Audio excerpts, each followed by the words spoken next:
right now, your digital life, your photos, your emails, your crypto portfolio, all those things that feel totally weightless. Yeah, the things we think of as just existing in the ether. Exactly. They're sitting in quote-unquote the cloud. But the cloud isn't in the sky. I mean, it is actually trapped inside a sprawling, hyper-cooled warehouse. Right. And that warehouse is anchored to the earth by tens of thousands of tons of crushed limestone. Yeah, it's incredibly heavy. So like that seamless wireless world you navigate every day, it is completely reliant on grinding up mountains. It really is. Today, we're talking about why the modern world never actually left the Stone Age. We just learned how to hide it in plain sight. We really have this incredible blind spot when it comes to the material reality of our lives. I mean, we treat the modern era as this, like, escape from the physical. Right, an ascent into the digital. Exactly, or the atmospheric. But the fundamental thesis of the sources we are looking at today argues the exact opposite. Oh, completely. Civilization hasn't transcended geology. It rests on it more heavily than at any point in human history. Welcome to the deep dive. The mission today is to completely reevaluate something so common, it has literally become invisible. Yeah. We're tearing into a fascinating stack of notes that strips away the mundanity of stone. And just to be clear, we aren't going to give you some basic earth science refresher. You already know what a rock is. Right, no quizzes on the rock cycle today. Exactly. What we're doing is examining stone as humanity's oldest, most stubborn, and honestly most consequential material partner. It's the ultimate foundation. It really is. The foundation of infrastructure, of labor, legacy, consequence. So to you listening right now, I mean, you walk on it, you drive on it, you live inside it. Every single day. Every day. But unless you're a geologist, you probably never think about it. Today, we're going to show you the deep, unseen mechanics of why every single modern convenience you rely on is fundamentally tied to crushing the Earth's crust. And, to understand that connection, you have to stop thinking like a builder and really start thinking like a geologist. Okay, what does that look like? Well, stone isn't just a resource. It's actually the Earth's structural memory. Structural memory. Yeah. Before humans could ever, pick up a rock and use it to build an empire, the planet had to spend millions of years cooking it. Wow. And the specific ways the Earth cooked that material, that dictated the entire trajectory of human engineering. So the sources break this down into three major families, but they do it by focusing on the physical forces at play. Right. Let's look at the first one, which is igneous. This is your granite, your basalt, your obsidian. Now, we know this is born from cooled magma or lava. Exactly. But the text focuses heavily on the timeline of that cooling, right? Because that timeline dictates the structural integrity we rely on for our own infrastructure. The timeline is honestly the entire secret to igneous rock strength. I mean, when magma gets trapped deep beneath the Earth's crust, it's highly insulated. So it cools slowly. Incredibly slowly, sometimes taking millions of years just to solidify. Millions of years. That's hard to even wrap your head around. It is. And that agonizingly slow drop in temperature allows the individual minerals, so we're talking quartz, feldspar, mica. Right. It allows them time to grow into these massive interlocking crystalline structures. They literally weave into each other. So they're physically bound together on a structural level. Exactly. That tightly bound lattice is what gives granite its immense compressive strength. I mean, it is why you can drop an unimaginably heavy skyscraper on top of a granite bedrock foundation and the stone won't shear. But if that same molten rock erupts onto the surface, Yeah. like as lava, the physics completely change. Drastically. It hits the air or ocean water, and it cools in a matter of days or even minutes. Oh, well, minutes. Yeah, so the minerals have absolutely zero time to organize into those large crystals. Right, just a rapid freeze. Exactly. And the result is something like basalt, which is dense and fine-grained, or in the most extreme cases, obsidian. Obsidian cools that fast. It cools so rapidly that it doesn't form a crystalline structure at all. It just becomes an amorphous solid, a natural glass. Okay, I really want to hold on that amorphous structure because it becomes incredibly important when we talk about early human technology later on. It really does. But let's look at the second family first.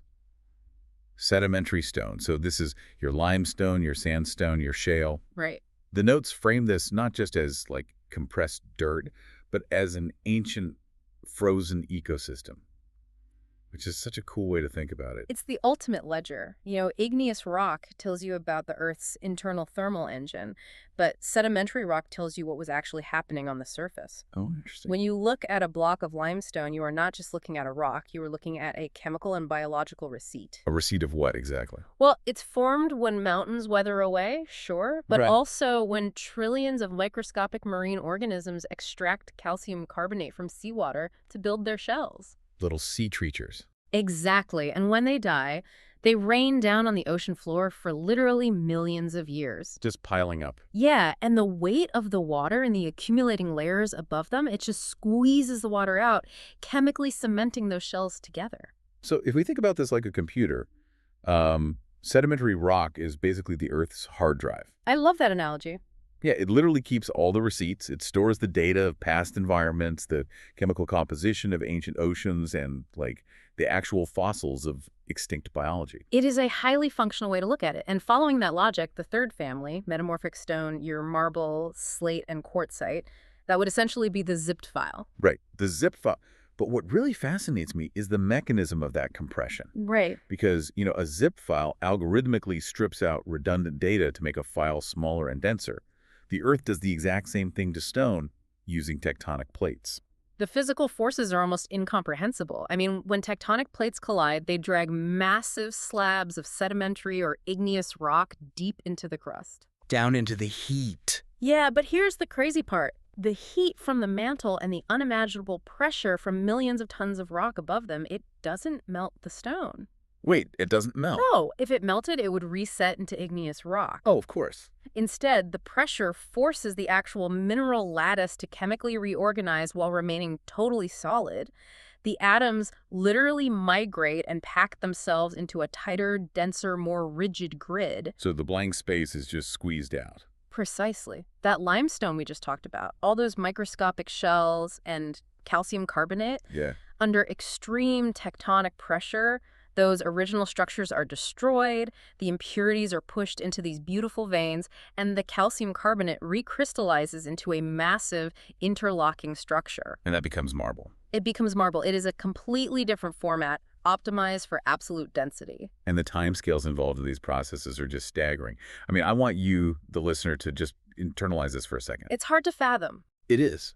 The next time you lean against a limestone building or you run your hand across a granite countertop, you are making physical contact with a chemical process that likely began tens or hundreds of millions of years ago. Long before mammals even existed. Exactly. You are literally touching deep time. It is a profound realization. And because the Earth spent all those millions of years compressing, heating, and crystallizing these materials, early humans eventually walked out onto the landscape and encountered a material perfectly suited for externalizing their own intelligence. Which brings us to the first great technological era, the Stone Age. Right. And the notes are very, very aggressive about correcting the historical record here, because we all have this pop culture image of, primitive cavemen haphazardly bashing rocks together. Fred Flintstone style. Exactly. But looking at the material science, the Stone Age was humanity's first and honestly longest rigorous engineering era. The cognitive leap required to shape stone is vastly underappreciated. I mean, early humans didn't just pick up rocks. They engaged in tactile observational material science. They were testing things. Yes, they learned that different geological families behave in radically different ways. Like, a heavy, dense basalt cobble is perfect for blunt force if you need to crack a bone. Right. But a coarse sandstone is a natural abrasive, which makes it ideal for grinding grains. But the real masterpiece of this era is what they did with the cutting edge. Absolutely. Let's go back to obsidian and that amorphous non-crystalline structure we mentioned earlier. The notes detail how humans realized they could fracture it in a highly controlled way. The scientific term for it is conchoidal fracturing, and it is entirely dependent on that lack of a crystalline grid. How so? Well, if you strike a crystal, like a diamond, it breaks along its natural geometric fault lines. It fractures cleanly, but predictably. Because it's down by its own internal architecture. Exactly. But obsidian, because it cooled so fast that it didn't form those crystals, it has no internal architecture. It is an isotropic material, meaning it has the exact same properties in every direction. So when a skilled human strikes the edge of a piece of obsidian with, say, an antler or a softer stone, the kinetic energy doesn't hit a crystal boundary. Right. Instead, the shock wave ripples through the solid mass exactly the way a ripple moves through a pond, and it blows out a flake on the underside. And because there are no crystal boundaries to interrupt that shock wave, the resulting edge can be impossibly thin. We are talking about an edge that tapers down to a single molecule in thickness. That blew my mind when I read it. It's incredible. Because we think of modern medical technology as the absolute pinnacle of sharpness. But surgical steel actually has a crystalline structure, right? If you look at a steel scalpel under an electron microscope, the edge looks like a jagged, ragged saw. It's surprisingly rough. Yeah, but an obsidian blade under that same microscope is perfectly smooth. It can physically slice between individual cells, causing less tissue damage and scarring than our most advanced modern scalpels. That is not a primitive technology. I mean, Yeah. that is high-level engineering that manipulates molecular physics using local materials. It's just incredible. And mastering that cutting edge was the prerequisite for absolutely everything else. You need the obsidian or flint blade to efficiently butcher megafauna, to scrape the hides for clothing so you can survive ice ages, and to shape wood for shelters.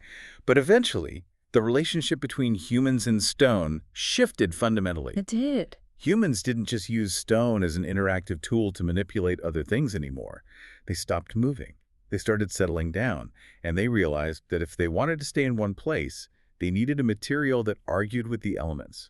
Right. Because mud rots, wood burns, but stone remains. And that physical reality completely changed human psychology. I mean, when a society builds out of wood or mud, they're building for a season or maybe a single generation. It's temporary. It's an acknowledgement of vulnerability. But the moment human beings figured out how to stack stone into load-bearing walls, they began building for people they would never actually meet. Oh, wow. They started perceiving the future as something they could physically shape and command. But you can't just decide to build a stone city.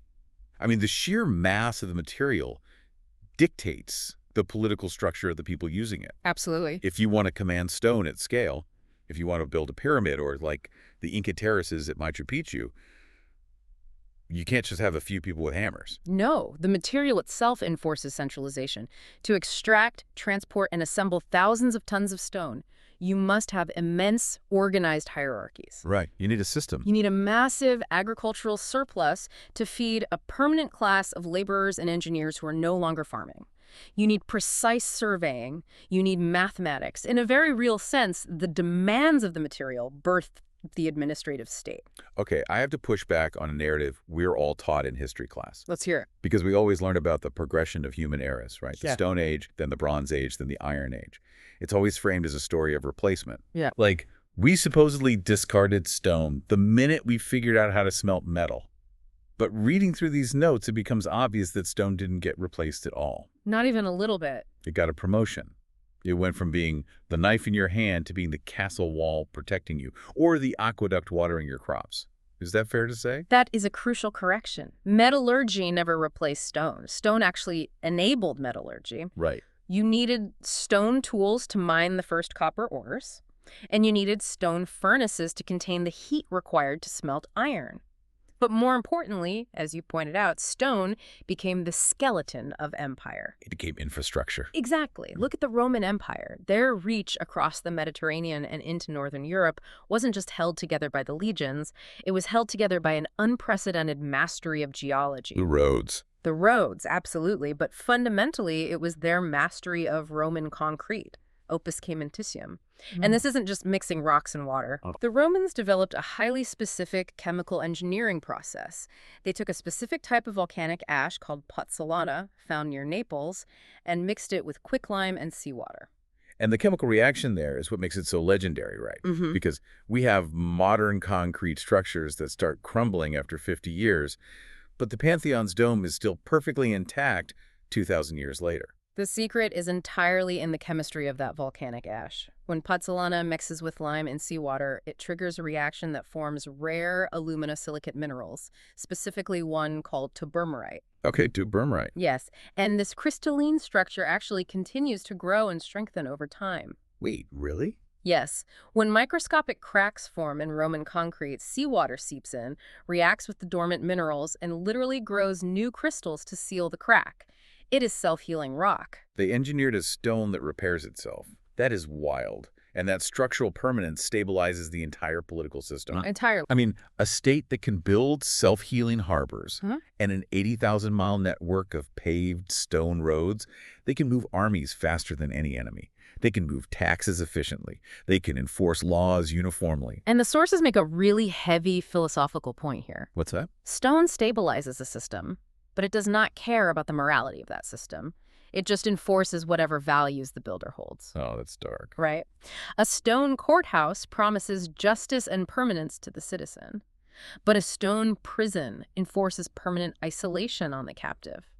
A stone bridge connects two communities and facilitates trade, while a stone wall physically severs them and enforces division. The stone just holds the shape it was given. Which brings us to the darkest, most difficult part of this deep dive.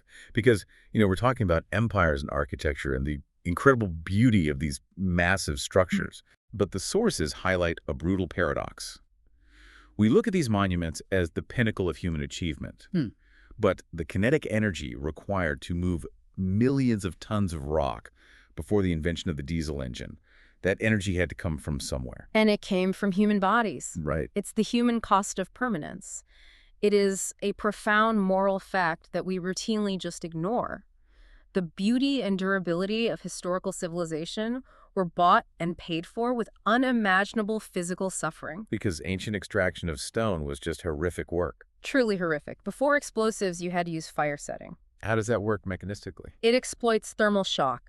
Quarrymen would build these massive roaring fires directly against a rock face to heat the stone as intensely as possible. Okay.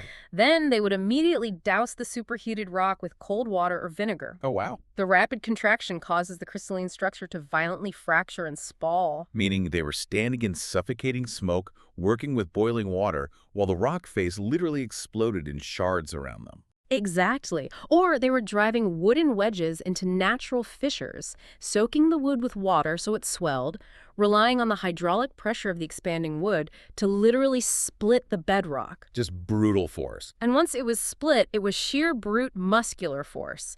Thousands of enslaved workers, prisoners of war, or indentured peasants hauling multi-ton blocks on wooden sledges over sand or rolling logs. Okay, let's unpack this for a second because the notes have a quote that just stopped me cold. The quarryman quote. Yes. It says, "The pyramid names the pharaoh. The cathedral names the bishop. But the quarryman disappears." It's haunting. I really want to pause on that. All the beauty of the ancient world, these UNESCO heritage sites we travel thousands of miles to take photos of, they're the accumulated trauma of people whose names are completely lost to time. Completely erased. Venerate the architect and completely erase the laborer whose spine was crushed under the material. And we comfort ourselves by pretending that this erasure and this danger is strictly an ancient phenomenon. Right, like we've solved it. We assume that because we have diamond wire saws that can slice cleanly through a mountain, or, controlled ANFO explosives, or massive hydraulic excavators, that the danger has vanished. But it hasn't. It hasn't at all. The danger just changed its physical shape. It moved from the spine to the lungs. Precisely. While the physical hauling is largely managed by diesel machinery today, the human body is still absorbing the cost through respiration. The text spends a significant amount of time detailing the mechanics of the modern health crisis associated with stonework, which is silicosis. Let's explain exactly what that is, because I think a lot of people hear silicosis and it sounds like a generic dust allergy. But mechanistically, it is a nightmare. It is a biological nightmare. When you cut, crush, or drill into quartz-rich stone, whether that is sandstone, granite, or modern engineered quartz, you release respirable crystalline silica. These are microscopic particles of stone, 100 times smaller than a grain of sand. But remember what we said earlier about the structure of quartz? It's highly crystalline. Yes. So these microscopic particles are essentially jagged, invisible razor blades. And when a worker inhales them, they bypass all the natural defenses of the respiratory system, and they embed themselves deep in the alveoli, right? The tiny air sacs in the lungs. That is exactly what happens. And that is where the body's immune system makes a fatal error. What does it do? The immune system sends macrophages, white blood cells, to engulf and destroy the foreign particles. But you cannot dissolve crystalline silica. Because it's stone. Right. The silica particle literally punctures the macrophage from the inside, killing it. So the immune cell basically bleeds out. And when it dies, it releases cytokines, triggering massive inflammation. The body's panicked response is to wall off the area with scar tissue, creating a fibrotic nodule. But the particle's still there. Exactly. The silica particle is still there, so the cycle repeats. Slowly, irreversibly, the elastic breathing tissue of the lung is replaced by stiff, useless scar tissue. The worker slowly suffocates over a period of years. And the sources connect this directly to historical events that we've totally forgotten.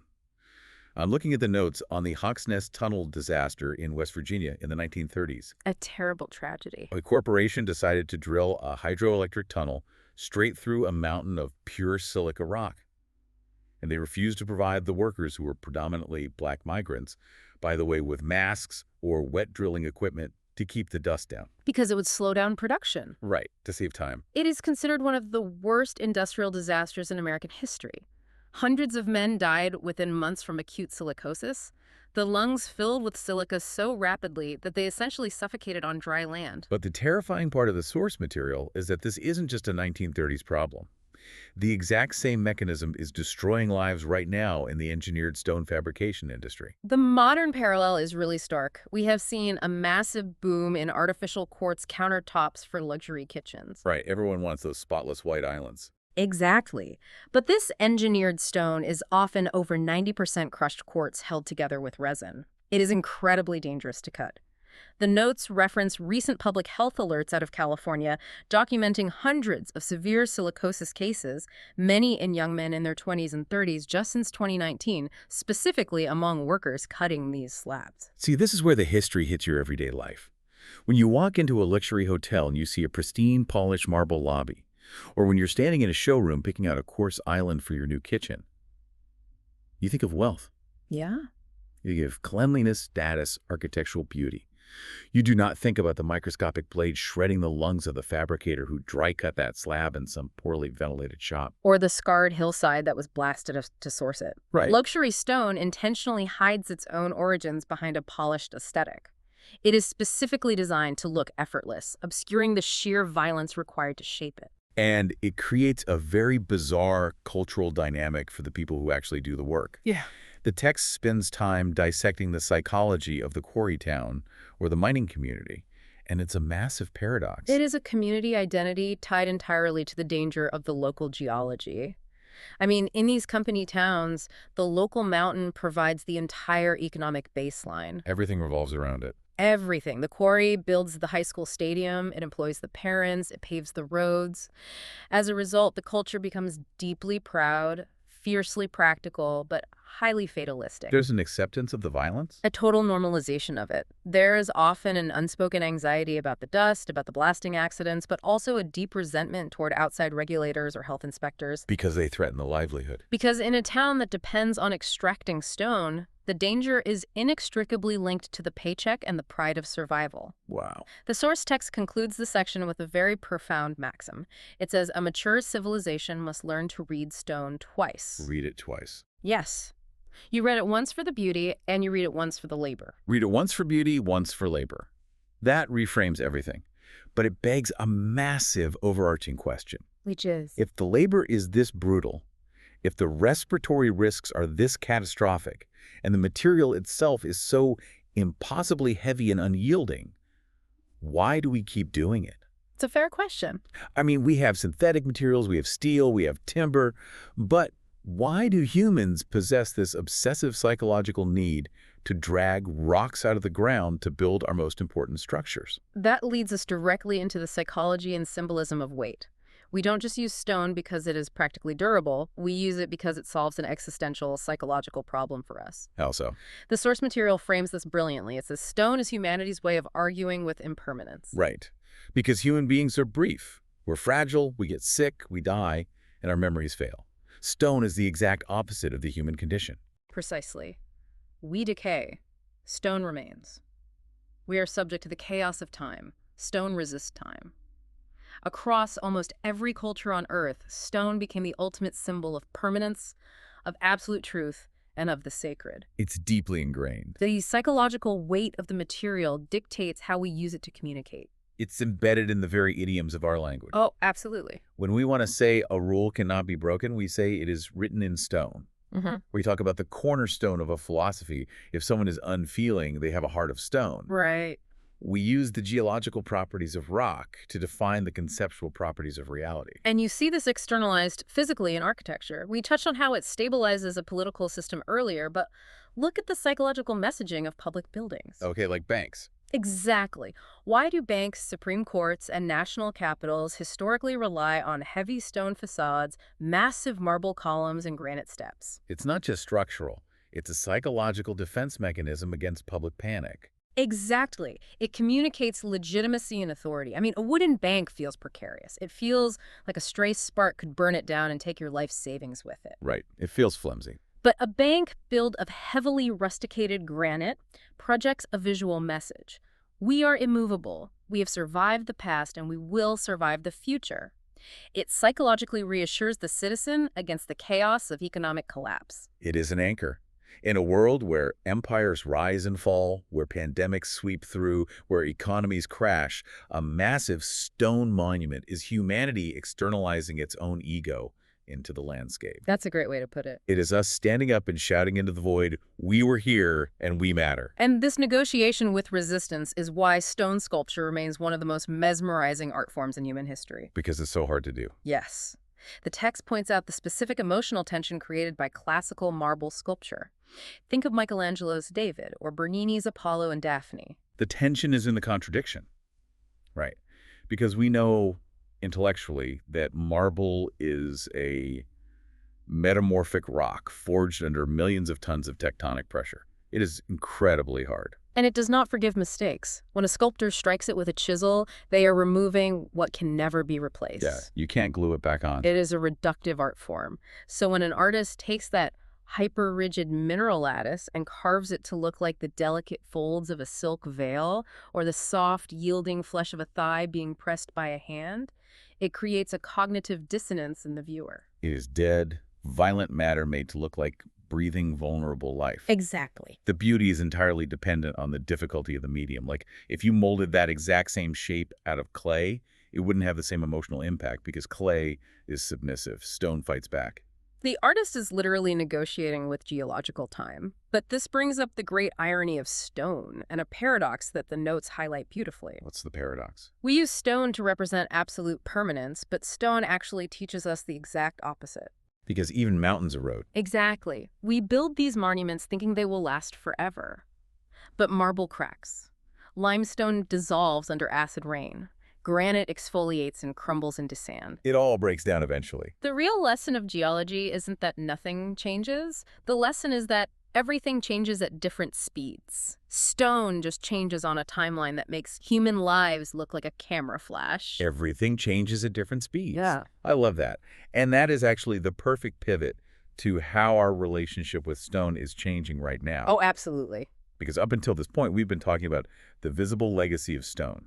The pyramids, the cathedrals, the statues, the banks. The monuments. Yeah, and it is incredibly easy to fall into the cognitive trap of thinking, well, that was the Stone Age and the Classical Age, but we evolved. Now we are in the Silicon Age, the digital age. We've moved past all that heavy lifting. And that is the single biggest misconception of the modern era. We are actually living in the middle of an invisible Stone Age. Invisible Stone Age. Yes. The mathematical reality is that modern civilization is extracting and using more stone right now by sheer tonnage than at any point in the history of the human species. That is just wild to me. We didn't move past it, we industrialized it, pulverized it, and hid it. The scale of this in the notes is staggering. Let's look at the crushed stone reality. The United States Geological Survey data for 2025. In the U.S. alone, we produced roughly 1.5 billion tons of crushed stone in a single year.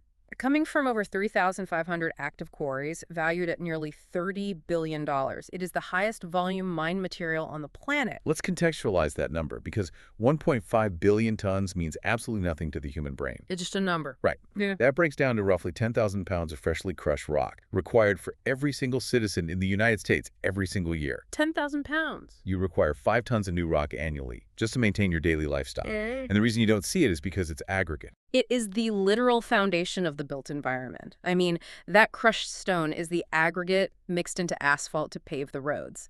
It is the aggregate mixed with cement to pour the foundations of every residential subdivision. It's everywhere. It is the rail ballast, those sharp, interlocking rocks that absorb the kinetic energy of every freight and passenger train in the world, preventing the tracks from sinking into the mud. It is the gravel in our municipal drainage systems. We take the mountains, grind them into a powder or a gravel, pour them into flat lines across the continent, and then we just drive over them. That's exactly what we do. But it gets even deeper when you look at the technology we assume has freed us from the physical world. Let's talk about the digital quarry. This is where the illusion of the weightless modern world completely collapses. Right. You look at your smartphone or your ultra-thin laptop and you don't see stone. But the silicon in the semiconductor chips that process every line of code, that is derived from highly purified quartz-rich stone. Wait, really? Yes.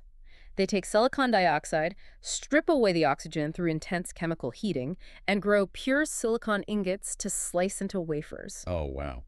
And the fiber optic cables that carry the internet across the ocean floor, that is silica glass, spun from sand and stone. And the data centers themselves, we mentioned this right in the opening. The cloud. The cloud, where all the world's data is stored, requires gargantuan physical warehouses. Because server racks are incredibly heavy and require massive industrial cooling units, these buildings cannot be built on standard foundations. They just sink. Right. They require tens of thousands of tons of deep concrete footings. So what does this all mean? It means every time you upload a video to the cloud or trade a digital asset, you're relying on a limestone quarry. You are deeply connected to geology. But here's the part that really challenges the current cultural narrative. We talk endlessly about the transition to a green economy. Right, renewables. We're building wind farms, solar arrays, hydroelectric dams, and electric vehicle infrastructure. We frame this as saving the Earth. But the notes make it clear. Building a green future requires an unprecedented assault on the Earth's crust. You cannot build a post-carbon energy grid without immense geological extraction. It's just not possible. Not at all. A single industrial wind turbine, standing hundreds of feet tall and absorbing the massive kinetic force of the wind, requires a concrete base that can weigh upwards of 1,000 tons. 1,000 tons for one turbine. For one. Solar farms require thousands of concrete footings. We are trying to build a new world, but the materials are fundamentally the same. And the environmental toll of that extraction is a massive tension point. Because grinding up 1.5 billion tons of rock a year creates immense friction. Nobody wants to live next to a quarry. The land use conflicts are intensifying globally. As urban sprawl expands, cities need more aggregate to build infrastructure. But the blasting, the silica dust we discussed earlier, the noise, and the constant stream of heavy-haul trucks make quarries terrible neighbors. So what happens?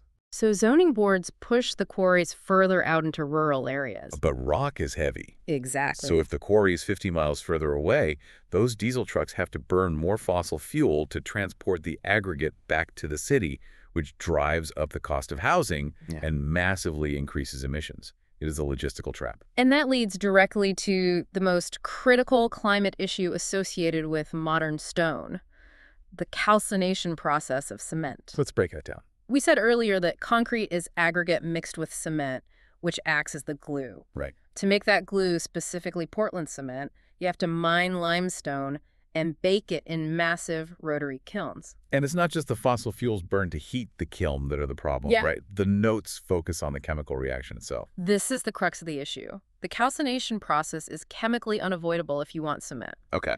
You are taking calcium carbonate, the limestone, and heating it to over 2,600 degrees Fahrenheit to convert it into calcium oxide. That's incredibly hot. Yes. And when that chemical bond breaks, the carbon and oxygen that were trapped in the stone for millions of years combine and release directly into the atmosphere as CO2. Oh, man. For every single ton of cement produced, the chemical reaction alone releases roughly half a ton of carbon dioxide. So the very material we are relying on to build, say, the seawalls, to protect our coastal cities from rising oceans, is actively accelerating the warming of the planet. It is an inescapable modern paradox. It really is. The source material actually ties this reality back to Notes from a previous deep dive you did, the Kenny or American Dream reflections. Oh, yes, the Kenny notes. That was an incredible dive into the difference between building for vanity and building for systemic survival. Exactly. And the connection drawn here is vital. The ancient world utilized the permanence of stone to build monuments to individuals. Right, they built pyramids for kings, arches for generals. They used the material to scream their own names into the future. But the modern world has shifted its relationship with the material. True legacy, the text argues, isn't about the flashy spectacle anymore. Right, it's about systems, it's about maintenance. Exactly. The modern legacy of stone is the water drainage system under the city that prevents flooding. It is the road network that allows food supply chains to function. It is the stable foundation beneath the hospital. We went from carving stone as a symbol of concentrated power to grinding stone as a decentralized utility for mass survival. Stone silently enables civilization. That is a massive paradigm shift. It really changes how you look at the world. It does. Let's bring this all together because this has been a profound journey. We started with the Earth, spending millions of years compressing its memory, its thermal energy, and its ancient biology into igneous, sedimentary, and metamorphic rock. We examined how early humans cracked open the amorphous structure of obsidian to create the first cutting edge, effectively outsourcing their intelligence and launching the first great engineering era. We saw how the durability of stone, the fact that it doesn't rot or burn, changed human psychology, allowing us to build the skeletons of empire and forcing the creation of centralized, organized societies. We confronted the dark, often invisible cost of that permanence. The kinetic energy extracted from the bodies of enslaved quarrymen, and the irreversible scarring of the lungs of modern fabricators suffering from silicosis just to provide us with polished aesthetics.